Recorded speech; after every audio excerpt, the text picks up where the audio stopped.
Hello and welcome back to the channel and welcome to the Kernel.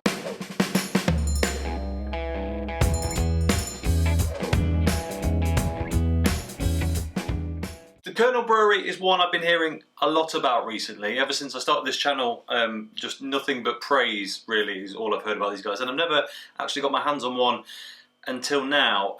Now this actually arrived this morning. It is cold, it's been in the fridge ever since, but I had no intention of actually testing it or drinking it as soon as I got it.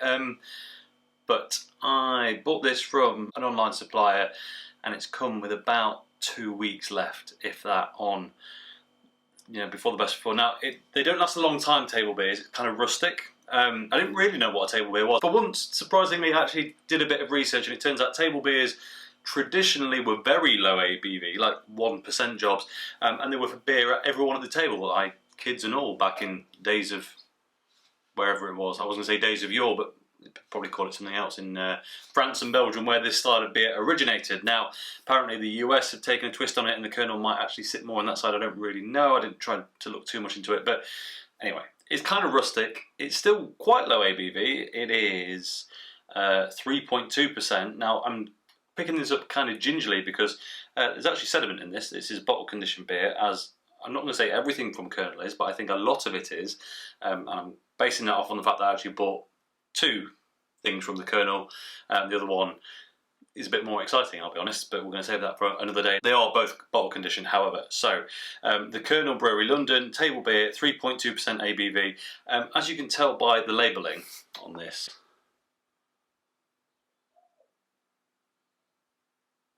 the Kernel really are kind of renowned for being a bit no-nonsense, I think. It's all about the beer, not about the marketing. And the irony is not lost on me, of course, that some brands that are very good at marketing beers have waned of late. So I'm kind of intrigued by this, I'll be honest. Back to table beer style, sorry, I think it was originally a bit saison-y, but that might not be the case with this one. So kind of going into it, mind open, don't really know what to say about it. Trying not to read too much on the back bottles, to be honest, there's not a great deal of info really, but what I was after was the date. The best before on this is the 25th of the 7th, and today's the 6th, so actually there's just a little over 2 weeks left on this, but it's still getting towards the end. However, it was bottled on the 25th of the 3rd, so actually these only have a 4-month shelf life, so normally I'd be a bit annoyed at an online supplier for sending that, but maybe they get away with it given that really they haven't had it all that long anyway. So yeah, you've seen the bottle already, let's get into it. It's lively. Let's get the glass at the ready. I can smell it because of the amount of carbon dioxide rushing out. I mean, it's got a lot of that carbon dioxide smell. To be honest, it smells a bit like my home brew, which isn't a bad thing. It's tasty, but not something you normally get off a commercial beer.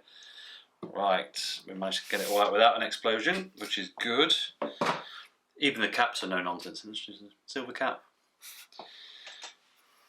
Obviously a careful pour here because we don't want the sediment going in, although it has to be said there's a lot less sediment in this than there is in my home brew, so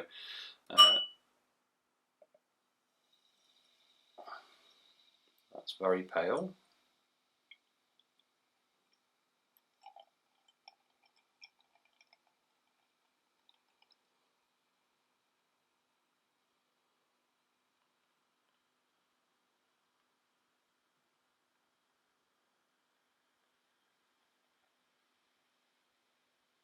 And we'll leave it there, leaving that little bit in the bottom with these. To be honest, it looks like most of these is actually stuck onto the bottle, so it may not have actually come out with the beer, but we'll leave it there anyway. It's quite hazy. It's very hazy actually, you're not really seeing anything through there. There's a bit of carbonation coming up, but not a huge amount. This glass though doesn't have the things on the bottom that I can never remember the name of, so maybe it will be kind of a bit more carbonated on the taste. It's got a very small 1-finger white head. Yeah, it looks appetizing enough. How does it smell? It smells like an American Pale, I'll be honest. It's got big tropical fruit hit up front. I mean, say it's only 3.something%. This is really packing a punch. Yeah, tropical fruit, lemon, grapefruit, bit of pineapple. It all seems to, I mean, it's all hop aroma, I'm pretty sure, but yeah, that's all that's really coming out of it. It's just a big citrus bag. On the aroma, this might be the closest thing I've smelt to some of the Sierra Nevada stuff from a UK brewery. I'll be honest, that's instantly where it's taking me. Which is not a bad thing, of course, but I was expecting maybe something a bit more European focused. This doesn't seem to be the case. Although I've just gleaned a glimpse of what hops are in it, and now I'm not so surprised. But we'll talk about that in a minute. Let's get into it. Cheers. It's a bit of alright. This may be an attempt at the most well-executed simple beer. I mean, the hops are doing a load of jazzy work with the tropical tones, but I actually think this is just a very, very, very simply made beer done incredibly well. It's super clean. It's got a lot of citrus taste, but it's not too much. It's not cloying, doesn't stick to your mouth, it doesn't hang around. Clean aftertaste. I mean, the quality's there. For such a, I mean, again, trying to get something that low ABV to taste that good, I think it's probably quite difficult. Mouthfeel could be 5-6%. I mean, it's not. I've had stronger beers with worse mouthfeels, put it that way. So they're doing something right. Okay, quick top to bottom taste test, and then we'll find out a bit more about it. Initial, there is carbonation fizz on the front of the tongue. So it's a bit more carbonated than it looks in this glass. And there's a touch of bitterness right off the bat. It's minute, but it's definitely there. Then you get that quite familiar, again, reminded me of Sierra Nevada stuff. Just a big crashing lick of mainly grapefruit, bit of lemon, a bit of sweetness in there, could be mango, could be pineapple. Dancing around, it's not really full frontal in that area, just there's a little bit of sweetness just to keep that kind of grapefruit lemon bit in check. And on the swallow, you get a bit more carbonation all around the back of the mouth. It goes very clean, very clean. And the aftertaste, there's a tiny bit of lingering, just citric acid, citrus bit, but it's not too much. I like this. I like this. Right, let us take a look at the bottle to see what it says. So, as before, the Kernel Brewery London, table beer, 3.2% ABV, bottled on, as we said before, the 25th of March this year, best before the 25th of July this year. 330ml bottle, batch number, says bottle conditioned beer, store upright and pour gently if you prefer to leave the yeast sediment inside the bottle, which I think for purposes of review is probably the best way to do it. Please drink fresh.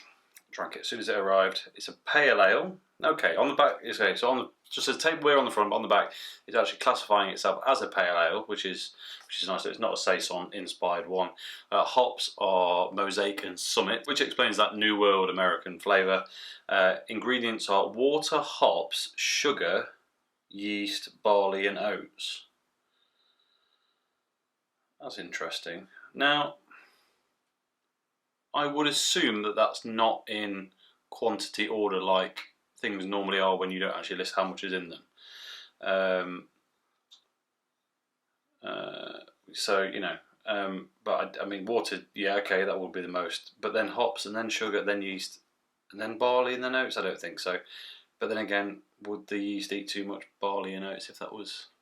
I mean, the oats are definitely helping there with the mouthfeel. I think what they've done here, I'm a bit confused. Just from with my absolutely minute brewing knowledge, I'm a bit confused why, when you're trying to brew something low ABV and would want to keep the good mouthfeel and all that sort of stuff, why you would add sugar, because sugar is just going to give you alcohol. Why not use more barley and oats and not the sugar? I don't know. Anyway, I'm not going to say anything because they know what they're doing because it tastes great. So I'm just a bit, yeah, I'm not sure why you do it, but hey, they've got it working damn fine. The Kernel Brewery, number 1, Spa Business Park, Spa Road, London, SE16, thekernelbrewery.com. And if you go on their website, it is it's as basic as their labels. I know what they're trying to do, it's a bit hipster, but being in that profession, I think their website could do with a bit of a quick rehash. But anyway, that's alright, that is.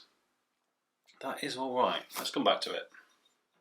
Yeah, I mean, they've used the oats obviously to get the mouthfeel in check, and then the hops are doing all the hard work to make it taste and smell like a proper beer and not a light version. And it's not meant to be light, I think it's just meant to be an easy drinking, super sessionable. You could drink this for hours and hours. And you'll be glad to know, as a result, actually it wasn't that expensive either. It was like £1 something, I think, if that. Shall we find out? Okay, I was under-egging it a bit there. It was £2.29 for the bottle, but I mean, for a proper, well-established, well-regarded craft beer, okay, it's not very strong, but £2.29 just for that experience, I think that's worth it. You can pay £2 a bottle of generic you know, in a multi-pack in the supermarket. So £2.29 for one bottle of some quality stuff. I'll drink to that. Now, it's no secret that the very hoppy pales aren't my favourite beer style. So the fact I'm being quite nice about this actually really shows how good it is. It's genuinely very enjoyable. I would happily have another one. If they lasted a bit longer, I'd buy a load, but there's no chance of me getting through any meaningful amount of them before the 25th of July, so I'm going to have to hold off and wait till I see it somewhere in the flesh to check the kind of the production dates on it. But it's really not changing. It's staying very, very as it was when we opened it.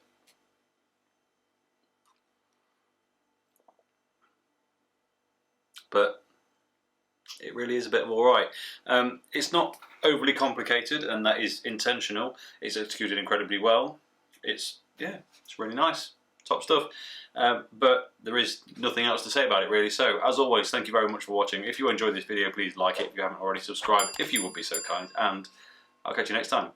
Cheers.